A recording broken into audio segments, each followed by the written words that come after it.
Hey, hey, welcome to day 2 of Love Fest 2017. Got some flyaways here. Let me make sure that everything is on and we're all recording. Okay. Hello, hello. Welcome to day 2. Today we're going to talk about emotional intelligence. And emotional intelligence far outweighs your IQ. Okay. I want to share my screen with you today. And oh, hold on.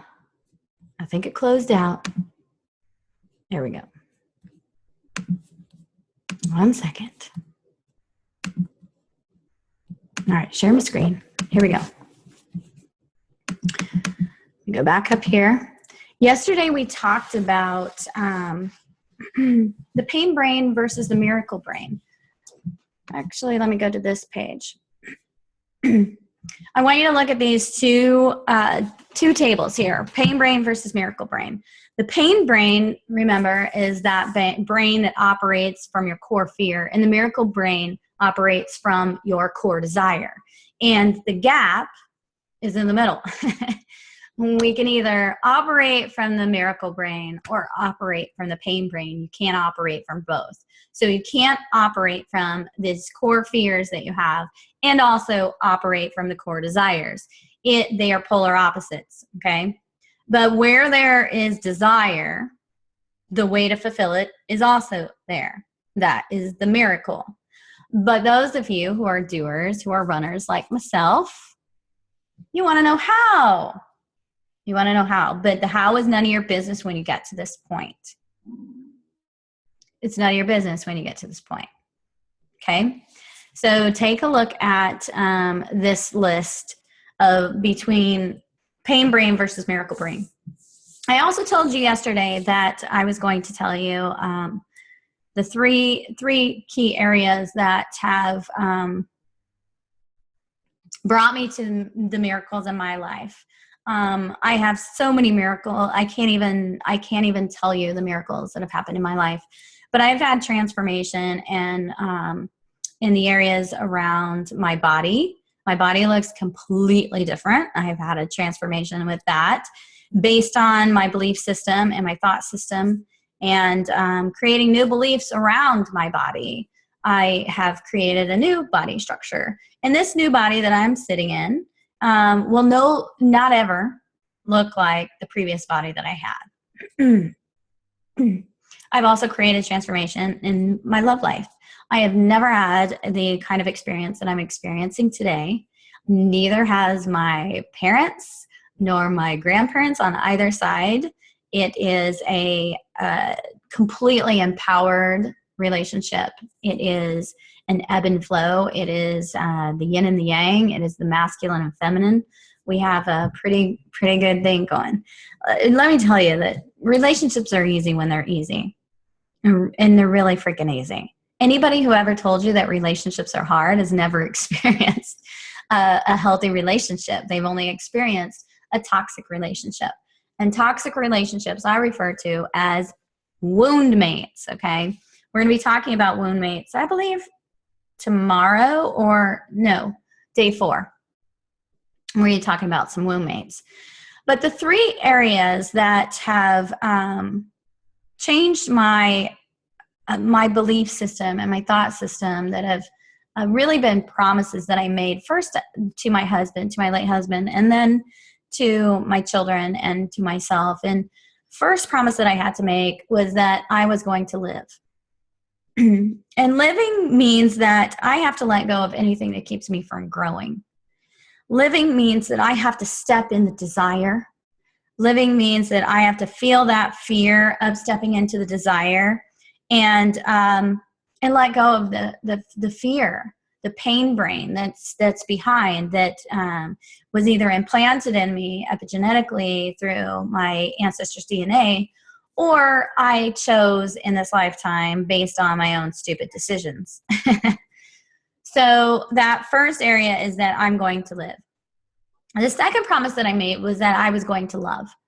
And what that meant was that I was going to love like I had never known love before. Based on my upbringing, my own child disrupted upbringing where my parents were divorced before I was 8 years old.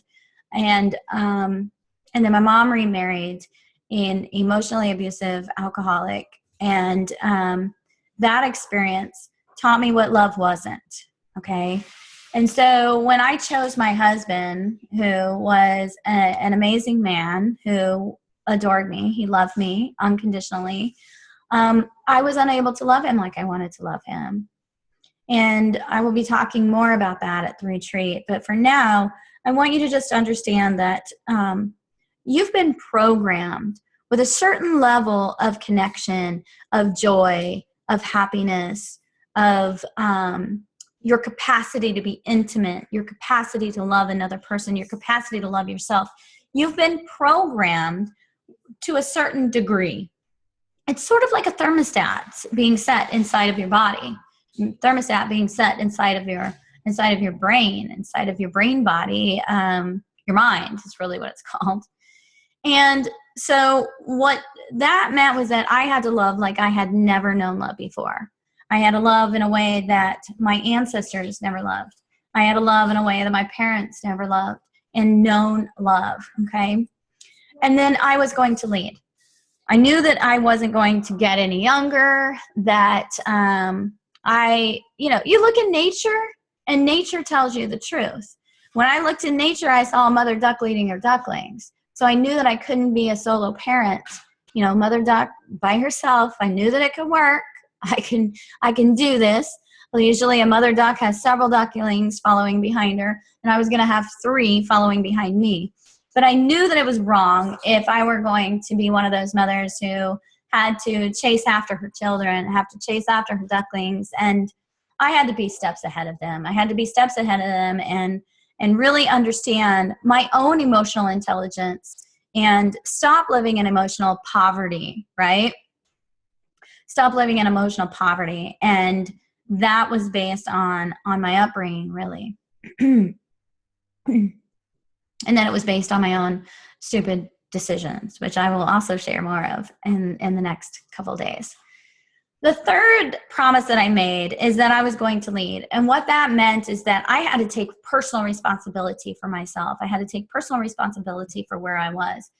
In a place, that looked like I had no control, right? Like that everything was taken from me except for my children and my own life, right? Which is a lot. But the life that I had in mind, the life that I had planned was no longer. In a room that looked like everything was wrong, I had to find where it was right. I had to look for what was right within that room. And so what that meant is that I had to lead myself first. And then I could lead my family. And for my family, then I can lead other people. I can actually give my my contribution to the world. So let me just break for a second because this shit is real. Like the kids are home and here they are over here. Guys, I'm doing a video. So what it means is that it's like layers, right? Like we first have to take personal responsibility to lead yourself. And then we can lead our children. And then we can lead our, whomever it is that we're here to lead. Whatever it is that we're supposed to contribute to this lifetime, to this planet. Until we get our shit straightened out, until we lead from within, until we really understand what taking personal responsibility for where we are, where we've been, and where we're going, we can't make our creative contribution to the world. There's a gap there, and there will always be a gap there. You can only succeed as much as you have developed yourself. That's it. And sometimes that means stopping what you're doing and just allowing yourself to be, allowing yourself to breathe and just be. Okay, I want to bring you over here to the cycle chart. Let's see. Okay, I want to take a look at this cycle chart. So here's what I want you to understand about this. we're going to go more in depth with this at the Love Genius and Grow Rich, but I want to give you a really high level of these next couple of slides because I want you to really understand where this is all coming from. So every one of us first starts out with feelings, and feelings are what you feel in the body. Feelings are, everything is made up of energy. So emotions and feelings and thoughts and beliefs, these have a certain frequency, a certain vibration. When you say the word love to a snowflake or a plant, you will get a snowflake that looks more beautiful, and you will get a plant that grows, that thrives. If you say you're ugly, you're disgusting, you can do no right, you're unworthy, I don't value you, why are you here? That plant starts to die. It's energy. The energy that you give to someone or something is what you get. It vibrates at a frequency. So when everyone was conceived, you were conceived in your mother's body, and out of unconditional love, I say all the time, children do not hear you. They do not hear you. They feel you. They resonate with what you're feeling, and then they do what you do. They behave as you behave, and they get the same results, okay? So whatever it was that your mother resonated at, whatever her feelings were around your birth, around what was going on in her life at the time, is what you resonated with out of unconditional love. So if we go down here, this is the emotional energy chart.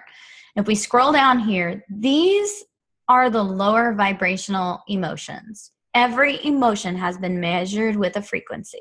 Every emotion has been measured with a frequency. So if death, a body that's dead, is still moving, it's decomposing, it still has movement, there's still energy rolling around within it. Now that energy is somewhere between the range or the frequency between 0 and 20, okay? But it's still moving. So if you look at shame here, which is the lowest vibrational feeling you can have or emotion that you can have, it vibrates at a frequency of 20. So here's what I want you to understand. We're going to talk about this more tomorrow, but if you were raised, if you were conceived out of the genetics where your ancestors felt a lot of guilt and shame, that's a frequency that you were born into. You were born into shame and guilt.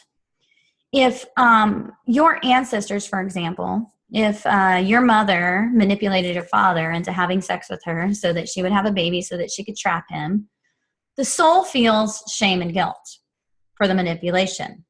So you were born into a frequency of shame and guilt. Now that's just a really simple explanation there, but let's just say that you were born into an ancestral lineage that wasn't following their core desires, that wasn't following their true dreams. And they were stuck in in a pain brain. They were stuck in a story that wasn't really theirs. That means that they actually gave away their power. They gave away their power. And when we give away our power, we resonate at a low frequency because the soul then feels shameful for not stepping into the power that we were given by the Creator in this lifetime. Make sense? Makes perfect sense to me. So all of these emotions, competition, anger, resent, hatred, deprivation, fear, grief, apathy, guilt, shame, none of these are bad and wrong if you feel them. If you feel them, recognize you feel them and then move on from there.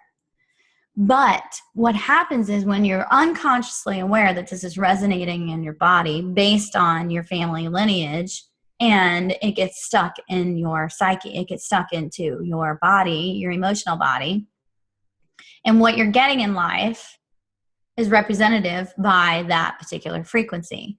These are called catabolic emotions. And catabolic emotions are emotions that give us the results of confusion, of toxicity, of catabolic tragic outcomes and results in your life. So if we look back here, over here. If we look back here at the results cycle, thoughts, beliefs, and emotions, these three can cycle together. They don't necessarily happen. It's not that you first get thoughts. Some people teach that you first get thoughts. That was not my experience. When I had the experience of losing my husband, I left my body.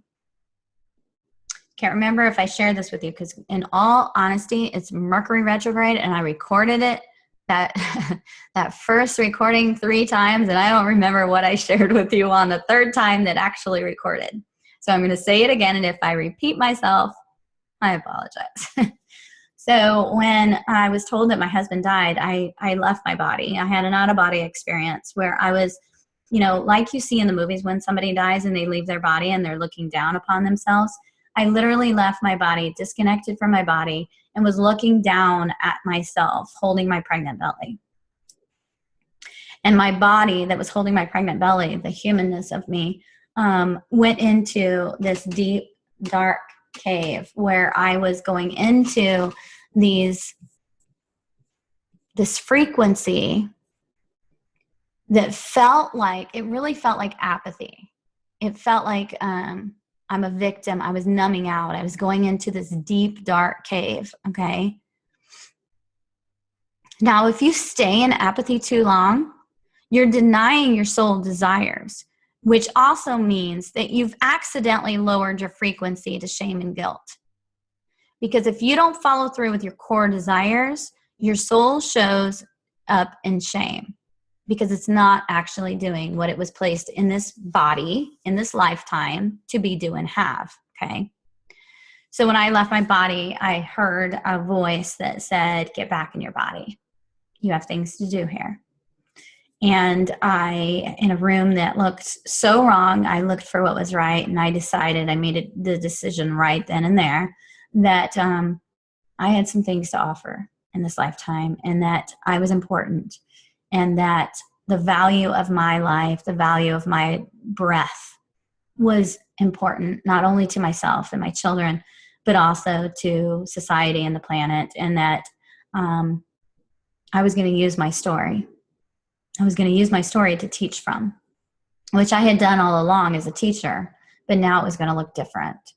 So these are the anabolic emotions. And when we move up into the green zone, we start to work toward anabolic energy, which is abundant energy, which is also miracle energy, okay?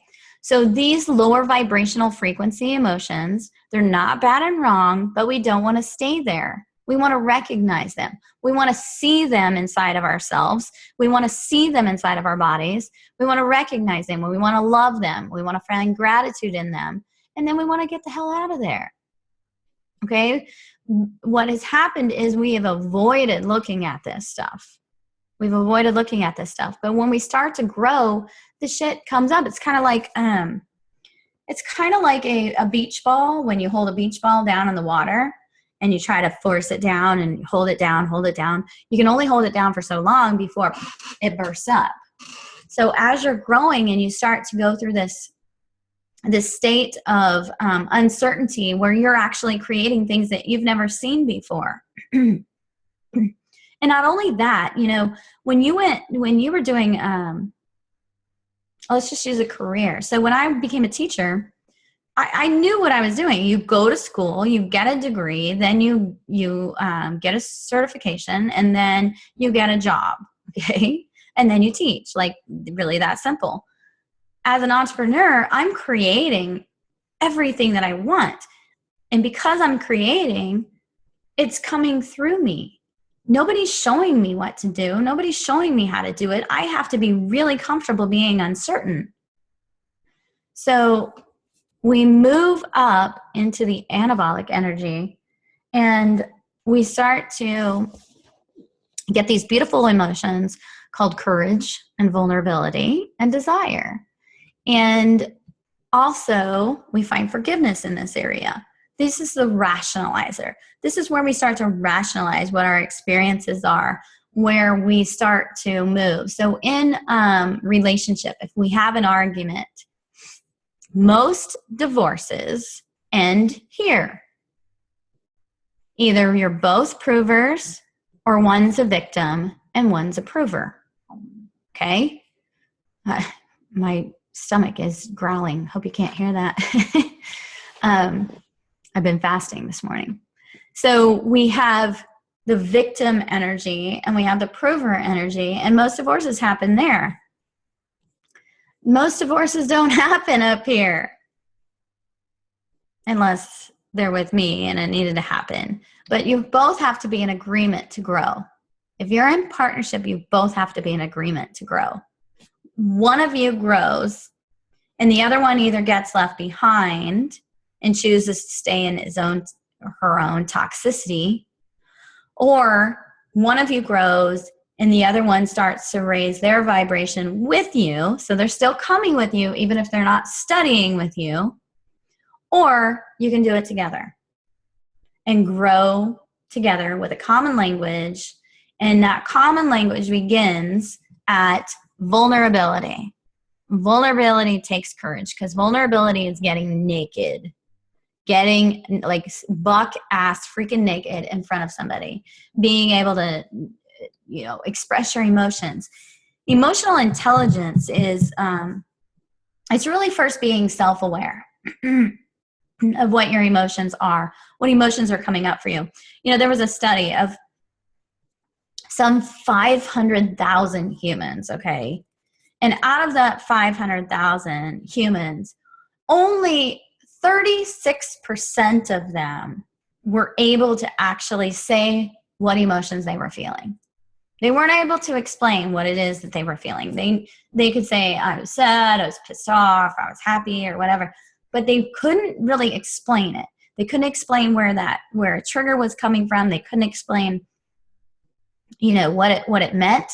And they definitely couldn't self-manage, which is the other part of that. So one aspect of emotional intelligence is being able to recognize the emotions in yourself and self-manage it. Most of us are in relationship, and like when I think about therapy, most of people go to therapy to fix the other person. Most people are in relationship trying to fix the other person. But when we tune into ourselves, this is the only thing you need to fix. And it's not even fixing, it's just tweaking. We're tweaking up and down this line. That's all we're doing, okay? Being in recognition of that. Now, once you got your shit together, once you know what it is you're feeling, once you know what it is you're being triggered by, once you're able to manage your emotions, once you recognize, I'm pissed off, I'm being triggered, and you don't act in response of that, but you can actually calmly say, I'm really pissed off right now. That is the same thing. Saying that and being pissed off is the same thing as blowing the fuck up. No kidding. I can throw a broom across the room in anger, or I can say to you right here, right now, I'm really pissed off right now. Now, some of you, based on your genetic history, will respect that, or you'll disrespect that. Some of you actually love being throwing a broom around the room, or having a broom being thrown at you, because it represents what you were raised as what love is. It's not love. Love is being able to recognize what your emotions are and move out of that, okay? Moving into the anabolic energy. I'm going to read to you some other statistics that are here for my notes that are quite interesting too. So people with a high IQ outperform people with an average IQ by only 20%. By only 20%. And of those people with an average IQ, they outperform those people with a higher IQ by 70% due to emotional intelligence. So IQ doesn't mean a lick when it comes to success. EQ means everything. Let's see. 75% of those 500,000 people that were tested on emotional intelligence, 75% were controlled by their emotions. They weren't controlled by their miracle brain, in other words. They were controlled by the pain brain, which is where negative emotions lie. Okay. So as we move up the chart, then you guys are, if you join us at the retreat, Love Genius and Grow Rich, we're going to spend massive amounts of time on this. This is like your own personal cheat sheet. All my clients use these. We're also going to go over 7 levels of energy and how those represent or show up in your life. This victim energy being a belief system wrapped around I'm a victim, I'm a loser, I lose. And the prover is I win, you lose. I'm here to prove you wrong, or I'm here to prove myself right. Okay? It's a need to be right. And neither one of these types can get you where you want to be. Rationalizer can't even get you where you want to be. What I like to play is somewhere between the liberator and the visionary. You can see here that at the liberator, where love resides. So we start to move out of forgiveness, which is at 350, into gratitude, which is at 400, and then into love and unconditional appreciation, which is at 500. Okay. Peace and serenity is at 540. So if I can get to gratitude, love is just a step away, just 100 frequency points away. So what I want you to do today then is a practice of gratitude. And in my practice of gratitude, call it gratituding. Every night before you go to bed, I want you to write 3 to 5 things that you're grateful for. Write out 3 to 5 things that you're grateful for. And then I want you to focus on one thing that's taking control of your life. So one person or thing that is causing you overwhelm, that is causing you frustration, that is causing you to be pissed off. What is that one thing? And then I want you to send it love. I want you to blast it with love. Blast it with love. I teach my kids to blast things with love. You're literally just emulating and blasting out to this person or thing love. And when you do that, you're letting it go. You're giving it up. You're letting go of the control that it has on you. You're letting go of the control that you are trying to have on it. And then what you experience is peace and serenity and sleep. So you'll get a good night's rest. I want you to put this in place with day 1's assignment and also do this for the next 21 days as a practice over a period of time. Tomorrow we're going to talk about, let me peek here real quick. We're going to talk about PTLD, post-traumatic love disorder. This is disorder based on your epigenetics, based on those well-meaning ancestors that you had. Let me skip on back over here, and I will see you tomorrow for day 3. Have a good day.